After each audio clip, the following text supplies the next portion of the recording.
Très heureuse ya kukutana bino lisusu moko na lelo jeudi 7 septembre 2023 batata ba maman topesi bino mbote bipai biso bozuli baku ya kolanda édition ya moko na lelo tofongoli yango na ngambo ya présidence pona koyebisa na bino ete kitata mokonzi wa ikolo Félix Antoine Tshisekedi Tshilombo aprosidaki kuna na ngambo ya hôpital militaire ya Kanchachi na lancement ya programme ya gratuité ya maternité pena ba soins médicaux ya ofele ya ba nouveau-né Tolanda.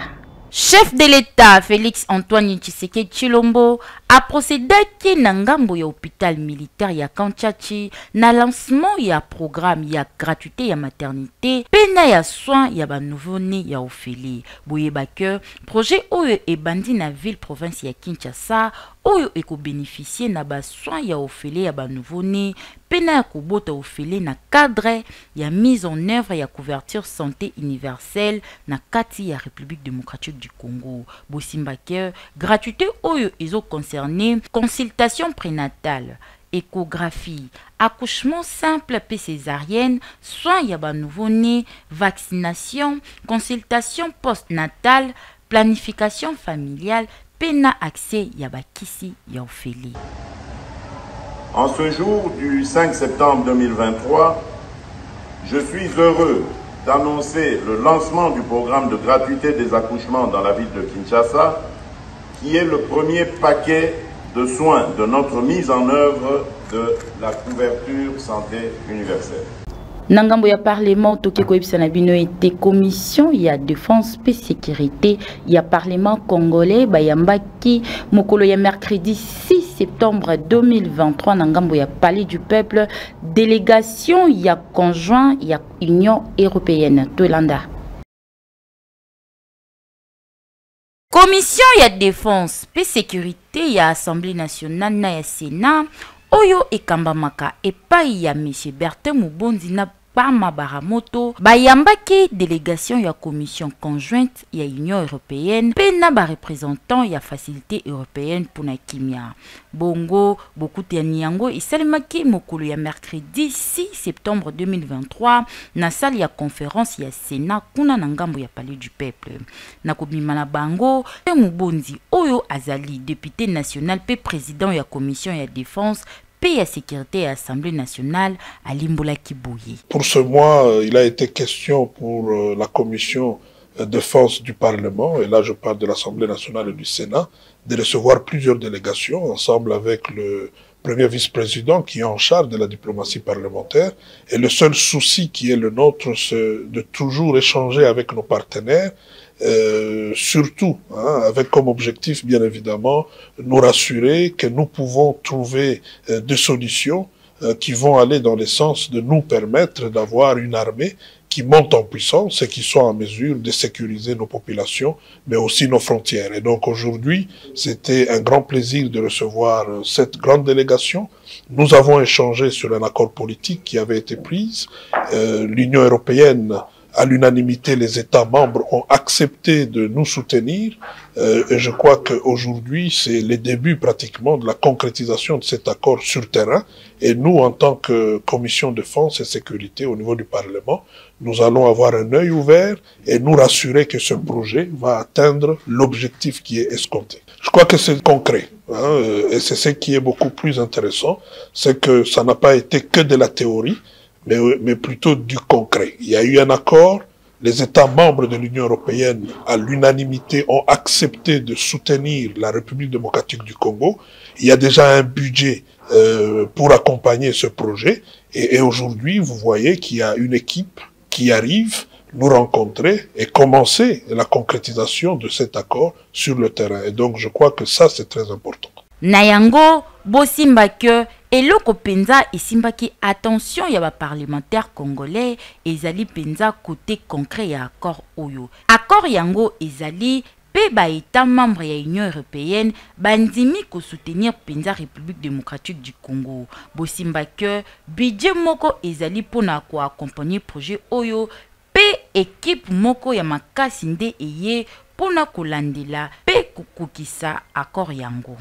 Nangambo Mususu Bosimba était que Premier ministre Jean-Michel Sama Lukonde akendaki na mboka Kenya, plus précisément na Nairobi, pour participer na premier sommet africain pour le climat. Bosimba était Premier ministre Azwaki Maloba Mukolemi Balé P a qui position la République démocratique du Congo par rapport à la question où ils ont été soulevés na sommet yango. Tolanda. Premier ministre Jean-Michel Sama Lukonde Azwaki Maloba na kombo ya tata mokonzi wa ekolo Félix Antoine Tshisekedi Tshilombo na deuxième jour ya sommet africain pour le climat oyo ezosalema na Kenya, plus précisément na Nairobi, pour na couper sa position la République démocratique du Congo par rapport à la question oyo ezali soulevé na rencontre internationale oyo eza fondé na Italie climat. Bosimba que chef ya gouvernement congolais azwaki maloba liboso ya ba chef d'état pe ya gouvernement liboso ya ba responsable ya ba entreprise pe na ba représentant ya ba société civile.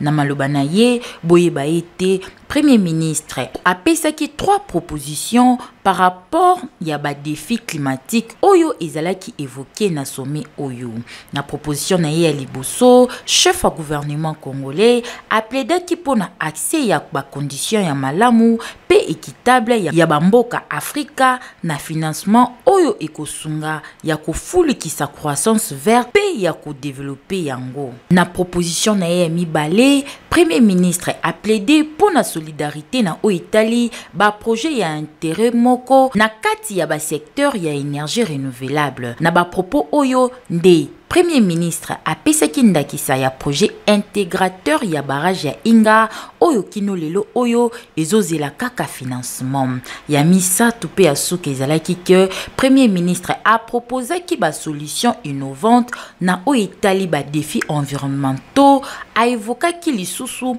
économie ya climat ya sika pe abengaki kaka te création ya fonds ya investissement na Italie économie ya climat kasi pe marché ya carbone ya malamu. Na occasion onde chef à gouvernement congolais a profité ki ya kobenga communauté internationale na solidarité na Italie question ya kimia pe ya sécurité oyo République démocratique du Congo ezali konyokoma pona yango na partie orientale na ye wuta bambula ebele. Organisé sur le thème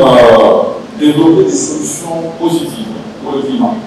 en faveur de l'Afrique et du monde. Ce sommet offre à mon pays l'opportunité de répondre aux attentes que le monde se fait sur la problématique du climat. Comme on ne se sera jamais le dire, la République démocratique du Congo se présente dans ce contexte comme un pays de solutions.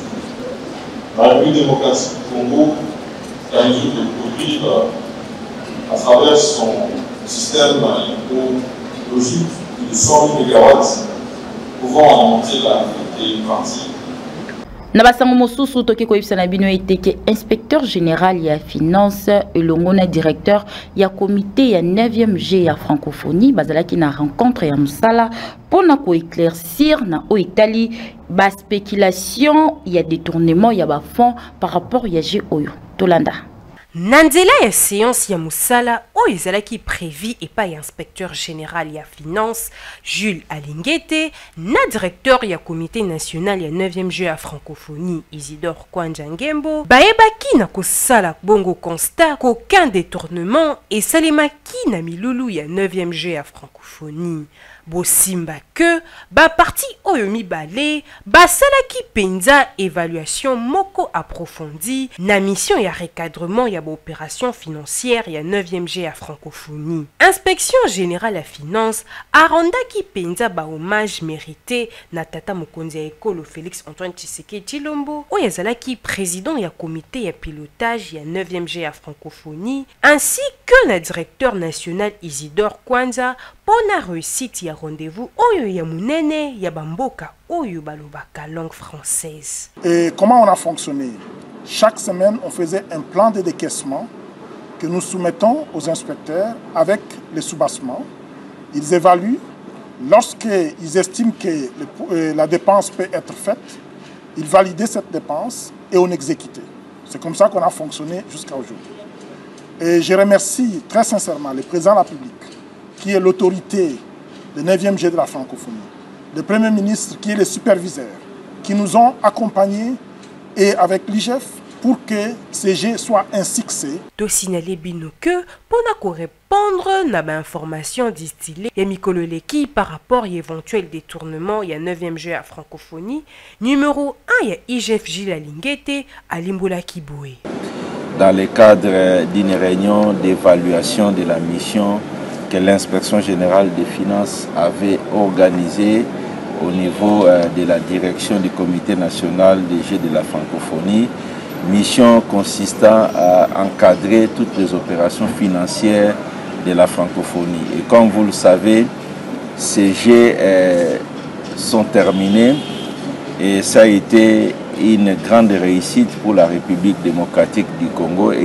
Que IGF Oyo aibaki na ku encadrer ba opération nyoso financière ya francophonie a exprimé qui satisfaction na ensemble ya gestion ya structure na inventaire ya ba bien ya jeu à francophonie Oyo ekozala bongo na disposition ya ba différents services ya l'État. Tokende sikawa na ngambo ya commune ya Selembao pona koyebisa na bino ete bavandi ya quartier Kitoki Mosi plus précisément oyo bavanda kana avenue Ngafani bazali kolela pona maimatali érosion oyo bandi kotumisa bango uta bambula ebele tolanda. Quartier Kitoki Mosi na commune ya Selembao na veni Ngafani bondi melangai population ya kote oyo bazali ko souffrir na ndenge moko ya kosakana te na oyo etali érosion. Selon information oyo ba reporter na biso bazaki sur place érosion oyo ndenge bozali komona boye ebanaki kaka muke tema bakonzi ya commune na Selembao babanaki kobeta ngo kara epusani okola mwana soki abotami apusanaka na ba âge yango pe érosion oyo pe epusanaki pe na ba âge yango. Ça fait plus de 6 ans que érosion oyo ezali neta ndenge bozali komona edama mapangu ebe yo moko soki ozalaki awa onge kokamwa na niveau moko ya kosakana te ya komona ndenge ba immeuble ekenda bandaku moko ya somo ezalaki awa ekenda toujours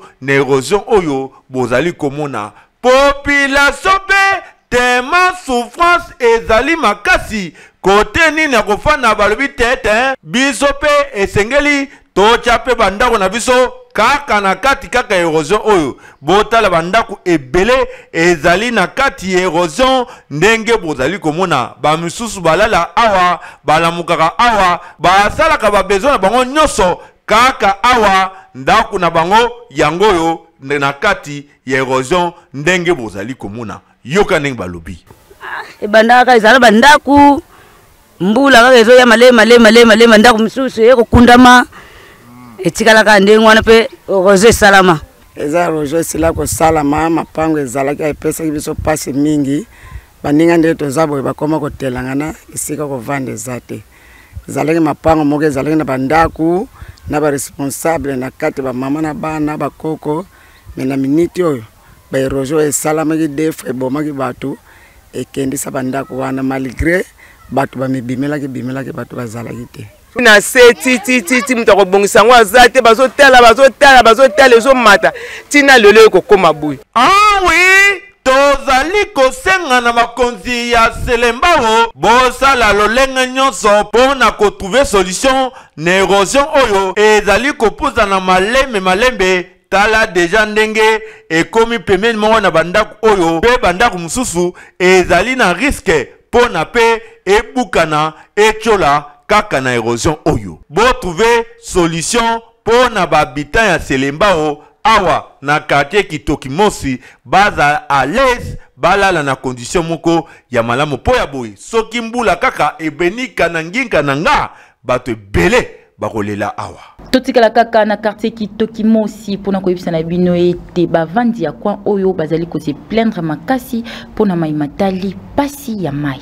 tolanda. Mai ezalaka important na vie ya mutu me botala ndenge nini population ya commune na Selembao kaka na quartier Kitoki Mosi bazali kokemba na oyo etali mai botala kote nini bayaka ne commis se ressourcer, c'est-à-dire côté oyo bato kakamai pasi pe mawa ya komona lolenge ndenge bazali kotoka mai. Botala batol eza awa likolo awa kutu basaki na basaki ne bache na senango mai ne ezali kobima awa yango ne balambelaka yango ne basukulaka yango pe basalaka ba besoin ndenge na ndenge kaka na mai oyo na yango tozali komituna ba maladi ya lolenge nini bakotisaka na banzoto na bango na libumu na bango tangu bazali komela mai ya lolenga boy. Bakonzi bo trouver solution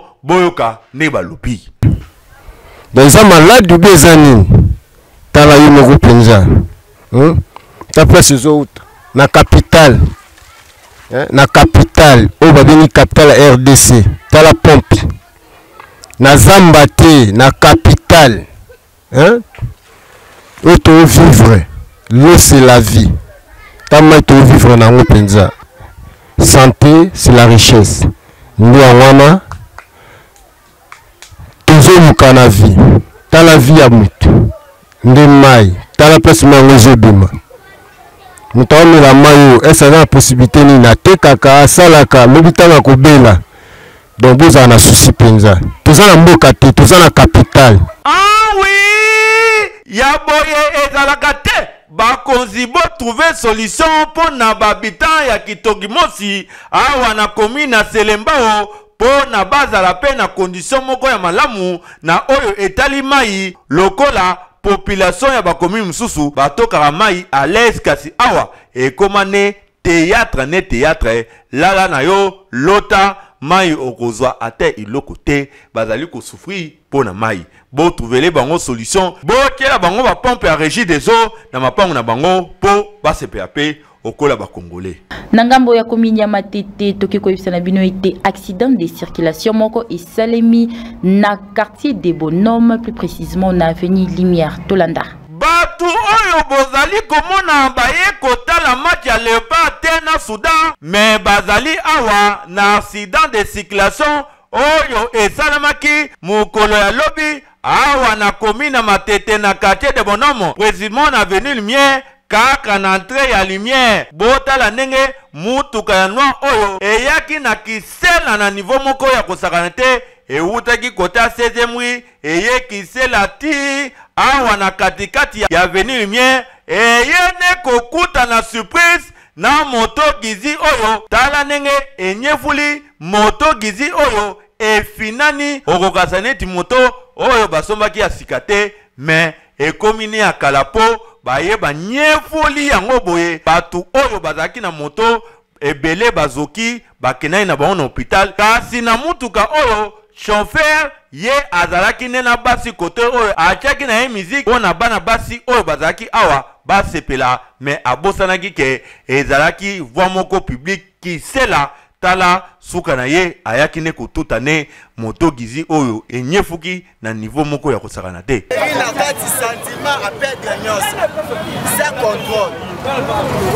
Ah oui, tango ozali kokuma mutuka talaka gauche droite soki batu bazali kolekana pe kebaka pe na nzela po ozaka ka yo moko te ne ozali kokuma mituka batu mususu bazali na ba moto ba mususu bazali kokatisa ba mususu bazali na mituka ndenge na ndenge oyo kutu ezali na prix likolo ya kolekana yo mais yo tema omesana deja kocha kwiti kisela na kisela otalaka na mutu te tika habitude ya bongo tala ndenge lolenge jeune garçon oyo abana kokuma mutuka oyo aye kosisa course na ye na moto gizi batu oyo bazoki bazali na hôpital na minute oyo population azali kosenga toujours na bakonzi bazwa ba mesure po na batu oyo bakimisaka toujours mituka na bango na ndenge moko ya mabe kisela na kisela awa na ville province de Kinshasa. Totikala kaka na komini ya Matete pona koyebisa na bino ete elenge mobali moko a fabriqué moto gizi. Commentaire ya Crispin Kadima. Tambola na mokili po omona makambo pe o découvrir makambo ebele awa na République démocratique du Congo précisément na komini ya Matete jeune garçon oyo bozali komona ye azali na ye kuluna te mais azali jeune moko courageux alalaki alamuki inspiration yeli ye talo mumbamba ya moto gizi oyo ye aye kofabriquer avec impact na idéologie botala minda kutu kote oyo ezali ko clignoter kasi soko koti na kati tala nenga décorer yango na mabaya ba triplex atie kaka likolo awa ba misusu kutu bazali kotia peinture kaka na moto oyo awa pe botala pe eta ya bakiti ndenge ezali awa nyonso oyo ezali kaka na inspiration ya mwana mobali oyo ndenge bozali komona aboyi na ye pona asala kuluna me afabrike moto gizi na lolenge na ye yoka ndenge alobi longa zuluka baya bakozi ya moka mpila ni soutien alors na mito sona za soutien makasi na osala makambo eza ebele me soutien ezali biso ni toza pour ata $500 eza na price donc makambo oyo osenga mbongo zuluka ni soutien makasi bato batya biso confiance togaza soutien biloko eza nango pede mpona kosala moteur ya moto oyo elobi teke sibakisi po asala yango aza moto sipe toza bato lokola bango okosala mpona mito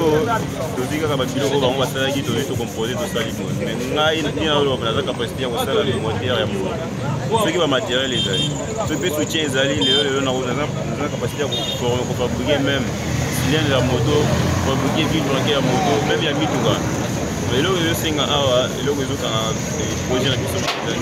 awa bato bazali kopakola peinture na mabende ndenge bozali komona awa pe bakiti ya mabende ezali awa nyonso oyo ezali kolobaka bakonzi boya kosoutenir jeune garçon ya boye po boye ne ezali ne richesse ya mboka na biso ya boye soki bosoutenir ye akoki kosala ba moto gizi ebele pe ekopermettre na ba jeune mususu bazwa pe ba initiative aboye ya kokreaka biloko ndenge na ndenge awa na République démocratique du Congo pe misala ekoki pe kopesa mape awa epa ba jeune mususu kaka à travers jeune oyo ndenge bomoni a fabriquer moto gizi na lolenge na ye biloko nyonso oyo ezalaka na moto gizi ezali awa boya bo soutenir ye bo financer ye po akende toujours liboso na ba projet na ye tozonga sikawa na commune ya Selemba ou plus précisément na quartier Konzi pour na koyebisa bino ete bavandi ya coin oyo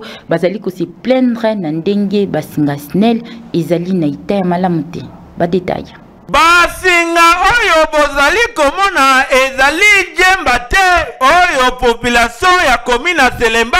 basalaka à chaque moment mais ezali ba câble ya sel oyo ebimisa minu na niveau moko ya kosakana te awa soko salere osimi kaka câble moko kaka awa yebaka ke okokangama na niveau moko ya deux fois te bato mususu bakobeta kara to la mwizazaza ba mususu kutu bakokima po bakable oyo ebimisa minu ekomande danger po na population oyo bazaka nzinga awa botala bino moko ndenge ba papa misusu na ba mama misusu batekaka toujours na se ya bakable oyo ebimisa minu toko riske po na tolamuka tozwa information okola na matadi kibala ke câble ya courant ekweli batu awa bakonzi boya ko trouver solution na oyo etali ba câble ya courant ezali neta moko ya mabe mais bato asnel na bino bakomisa one shida bayaka à chaque moment po na kotika ba facture courant moko ya malonga population azwaka te na eta ya ba câble oyo ndenge bimisa minu okona nyama moko azali koluka batu bo trouver solution yoka elokoyo eza ma danger makasi po todo vivre l'insécurité moko ya osakana te na makambo tali basinga oyo snel chaque fois tozo ko interpeller yaka ko bongisa to bakabe toza babone na ye tofutaka bambongo na biso chaque mois mais basinga courant de nyoko la biso makasi surtout na venir tozali basinga katani basinga kwei tozo ko interpeller snel aya po aya ko bongisa bakabe na ye alingi ko ya te basinga bato asinele bazoko na bambongo po basomba singa bazofuta facture bafuta po basomba câble ya sika bazotia bakable ya kala basomba câble ya sika te yango wana tala kuna balezozika ndenge osalama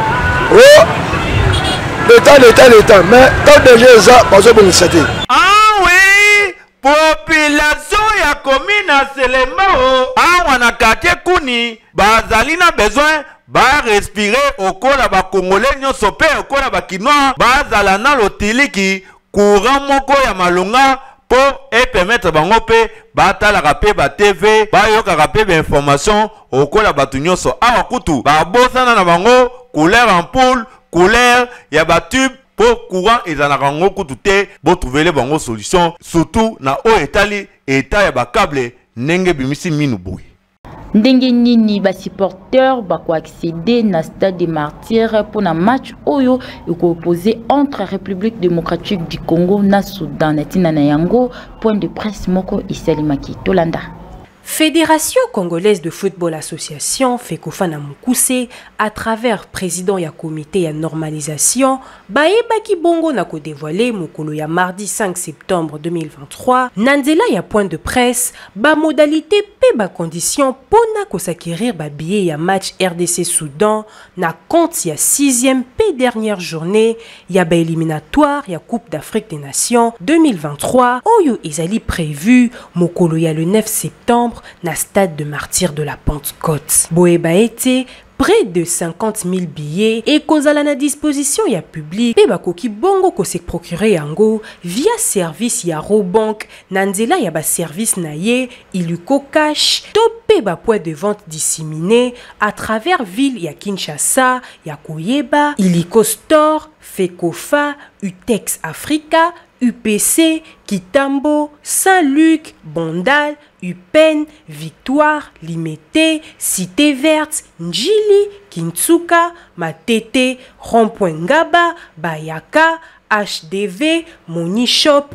Premier Mall. To rappeler bino que babillet pour la rencontre Oyo Izali Bongo disponible Kobanda Mokolo ya mercredi 6 septembre 2023 Kino Mokolo ya vendredi 8 septembre 2023. Boebali Soussou que ba prix Izali Bongo ko varié entre 10 000 P 20 000 francs congolais. Nasima ya koyeba prix ya billet o ezali fixé pour un match oyo eko s'opposer entre République démocratique du Congo na Soudan ba kinois pe batikala ki simate bariesa ki boye na micro ya Allo Peuple. Que billet cher fort. Talaga eza match na biso suka to beta qualification mais ba che billet cher. Ba prix wana ba che wana ko kango te so ba che na tamo 3000 ou 2500 deko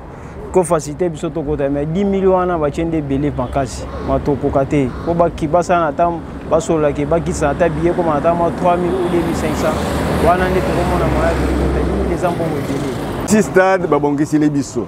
soki tozongi lisusu na ticket na biso ya 2000 francs wana ezali kotundisa stade na ba delinquant po bakende kubebisa biloko eza na stade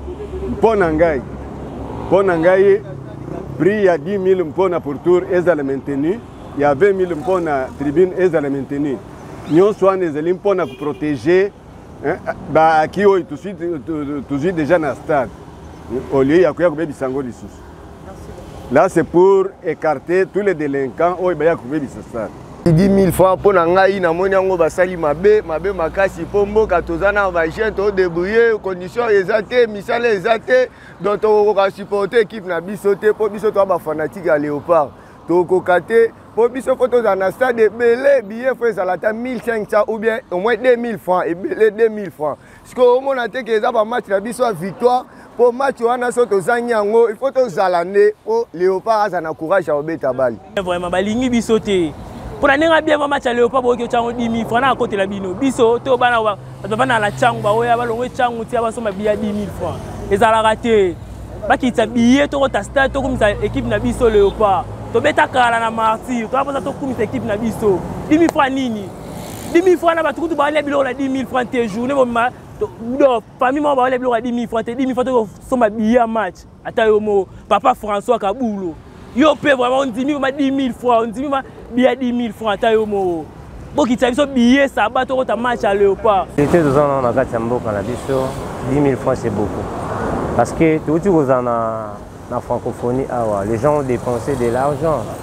mbongo bimi tellement belé batu baye basalaki ba fort pour na roya eza poto c'est pour l'équipe na biso za